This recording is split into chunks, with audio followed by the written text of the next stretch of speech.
लङा दैमानि साखाथियाव थानाय रायजो जानाय गामिफ्रा भुगिनांनानै खुरखाना थानाय माथावरिखौ बानायफुंनायाव दिनै बिटिआरनि इयाम मानगोनां उकिल मुसाहारिया बेखेवना होयो। क'क्राझार रामफलबिल हाथाइसालिनि साखाथियाव बोहैबोनाय भुटान हाजोनिफ्राय लङा दैसाया माखासे दैमा सेर सेर गोबां रायजो जानानै जिउ खुंनाय सुबुंफोरखौ जोबोर हालाय हाफाय खालामहोबाय थायोमोन दैज्लां समाव गोबां अखा हानानै बाना जानाय समफोराव। लोगोसे बिथां बिटिआरनि इएम मानगोनां उकिल मुसाहारिया फोरमायोदि थांनाय गोलाव सम 15 बोसोर बिपिएफ हानजाया सरकार थादोंमोनब्लाबो बे खामानिखौ मावफुंना होनो हायाखैमोन होननानै खौरांगिरिनि सिगाङाव फोरमायथियो। बिटिआर गोरोबथानि गेजेरजों गोदान सरकार इउपिपिएल दोलोनि सामलायनायाव दिनै बे खामानिखौ लाबोनानै मावफुंनानै होनो मोननानै रायजो राजाफ्रा जोबोर गोजोननाय फोरमायदों होननानै मानगोनां बिथाङा फोरमायथिदों। लङा दैनि बे रामफलबिल ओनसोलाव बे दैजों जोबोद खस्थ' मोनदोंमोन। थांनाय 17 बोसोराव बे दैया खुनु सरकारजों मावजायाखै।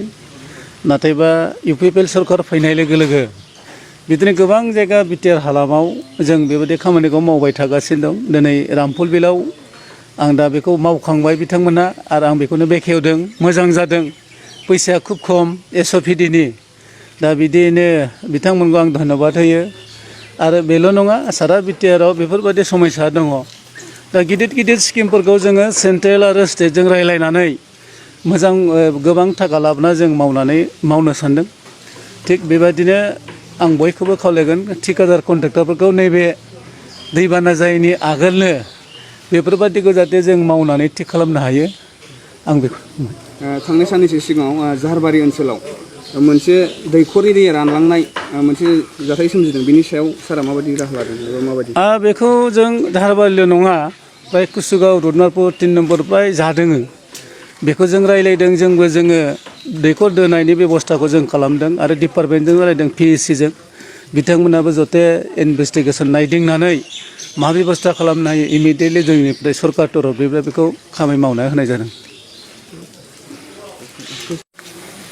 माने नैबे दैया जों जेरावहाय दा जों जिउ बेग जाबदों बे दैयाहाय बिराद प्रब्लेममोन। मानो होनोबा बेजों हेलनि दै फैयो जायनि थाखाय बे रामफलबिलनि नैबे एबसुनि आनसलिक नैबे अफिसजों लोगोसे नैबे लाइना माने फुरा खुरजोबनोसैमोन।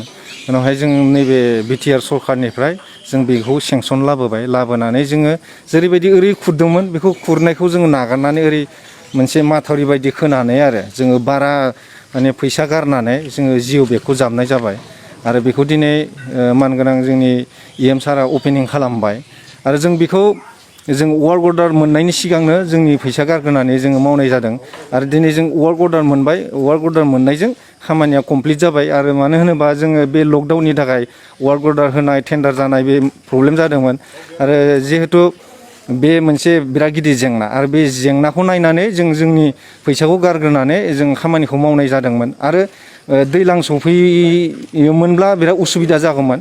दा दैज्लां सफैनायनि सिगां खामानिखौ जिहेतु जों फोजोबबाय बे नैबे ओनसोलनि मानसिफ्रा जोबोद माने राहा मोनसिगोन।